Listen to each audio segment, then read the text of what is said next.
안녕하세요 여러분, 리시TV입니다.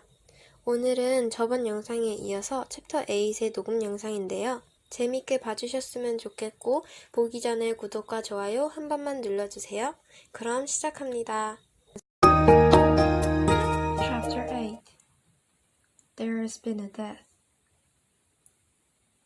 Through a haze of dreams, Anne-Marie heard Henrik rise and leave the house, headed for the barn with his milking pail at daybreak. Later, when she woke again, it was morning. She could hear birds calling outside, one of them close by the window in the apple tree, and she could hear Mama below in the kitchen talking to Kirsty. Ellen was still asleep.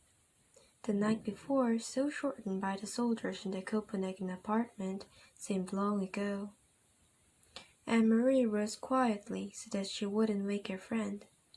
She pulled on her clothes and went down the narrow, curved staircase to find her sister kneeling on the kitchen floor trying to make the gray kitten drink water from a bowl.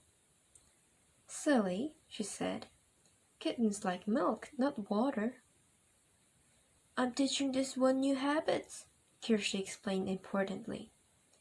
"And I have named him Thor, for the god of thunder." Anne-Marie burst out laughing. She looked at the tiny kitten, who was shaking his head, irritated at his wet whiskers as Kirsty kept trying to dip his face into the water. "God of Thunder?" Anne-Marie said. "He looks as if he would run and hide if there were a thunderstorm." "He has a mother someplace who would comfort him, I imagine," Mama said. "And when he wants milk, he'll find his mama." "Or he could go visit the cow," Kirsty said. Although Uncle Henrik no longer raised crops on the farm as his parents had, he still kept a cow who munched happily on the meadow grass and gave a little milk each day in return. Now and then he was able to send cheese into Copenhagen to his sister's family. This morning Anne-Marie noticed with delight Mama had made oatmeal, and there was a pitcher of cream on the table. It was a very long time since she had tasted cream. At home, they had bread and tea every morning. Mama followed Anne-Marie's eyes to the pitcher. "Fresh from Blossom," she said. "Henrik milks her every morning before he leaves for the boat. And," she added, "there's butter too. Usually not even Henrik has butter, but he managed to save a little this time." "Save a little from what?" Anne-Marie asked, spooning oatmeal into a floured bowl. "Don't tell me the soldiers try to, what's the word? Relocate butter too?" She laughed at her own joke. But it wasn't a joke at all, though Mama laughed ruefully. "They do," she said. "They relocate all the farmers' butter right into the stomach of their army. I suppose that if they knew Henrik had kept his tiny bit, they would come with guns and marched away down the path." Kirsty joined their laughter as the three of them pictured a mound of frightened butter under military arrest. The kitten darted away when Kirsty's attention was distracted and settled on the windowsill. Suddenly, here in the sunlit kitchen, with cream in a pitcher and a bird in the apple tree beside the door, and out in the Kattegat, where Uncle Henrik, surrounded by bright blue sky and water, pulled in his nets filled with shiny silver fish. Suddenly the spectre of guns and grim-faced soldiers seemed nothing more than a ghost story, a joke with which to frighten children in the dark. Ellen appeared in the kitchen doorway, smiling sleepily, and Mama put another floured bowl of steaming oatmeal on the old wooden table. "Cream," Anne-Marie said, gesturing to the pitcher with a grin. All day long the girls played out of doors under the brilliant clear sky and sun. Anne-Marie took Ellen to the small pasture beyond the barn and introduced her to Blossom, who gave a lazy, rough-textured lick to the palm of Ellen's hand when she extended it timidly. The kitten scampered about and chased flying insects across the meadow. The girls picked armfuls of wild flowers dried brown now by the early fall chill, and arranged them in pots and pitchers until the tabletops were crowded with their bouquets. Inside the house, Mama scrubbed and dusted, tusk-tusking at Uncle Henrik's untidy housekeeping.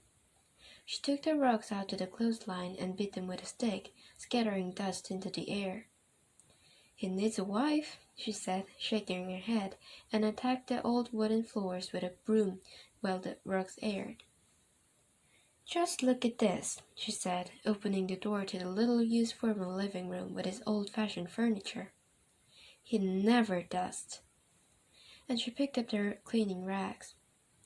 "And, Kirsty," she added, "the God of Thunder made a very small rain shower in the corner of the kitchen floor. Keep an eye on him." Late in the afternoon, Uncle Henry came home. He grinned when he saw the newly cleaned and polished house, the double doors to the living room wide open, the rugs aired, and the windows washed. "Henrik, you need a wife," Mama scolded him. Uncle Henrik laughed and joined Mama on the steps near the kitchen door. "Why do I need a wife when I have a sister?" he asked in his booming voice. Mama sighed, but her eyes were twinkling. "And you need to stay home more often to take care of the house. The step is broken, and there is a leaking faucet in the kitchen, and—" Henrik was grinning at her, shaking his head in a mock dismay. "And there are mice in the attic, and my brown sweater has a big moth hole in the sleeve, and if I don't wash the windows soon—" They laughed together. "Anyway," Mama said, "I have opened every window, Henrik, to let the air in and the sunlight. Thank goodness it is such a beautiful day." "Tomorrow will be a day for fishing," Henrik said, his smile disappearing. Anne-Marie, listening, recognized the old phrase. "Papa has said something like it on the telephone." "Is the weather good for fishing, Henrik?" Papa had asked. But what did it mean? Henrik went fishing every day, rain or shine.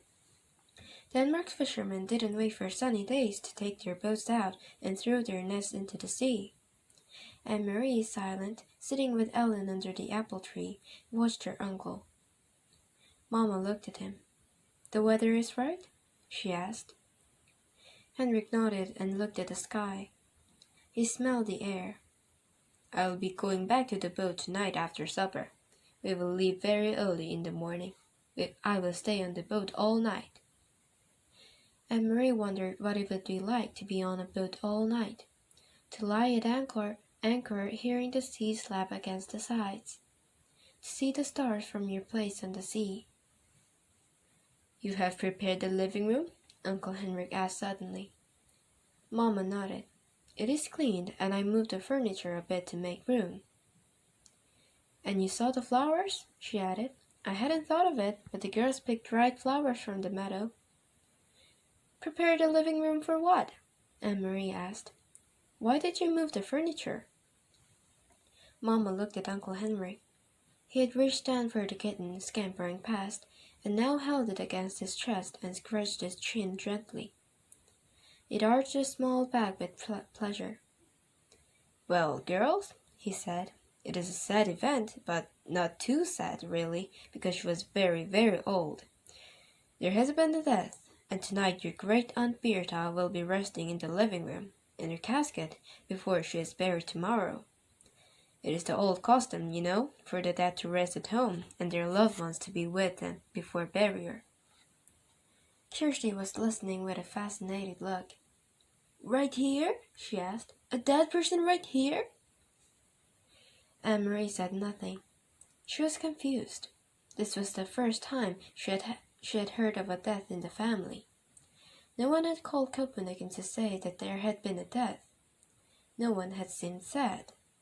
And, most puzzling of all, she had never heard that name before. Great-aunt Bertha. Surely she would have known if she had a relative by that name. Kirsty might not. Kirsty was little and didn't pay attention to such things. But Anne-Marie did. She had always been fascinated by her mother's stories of her own childhood.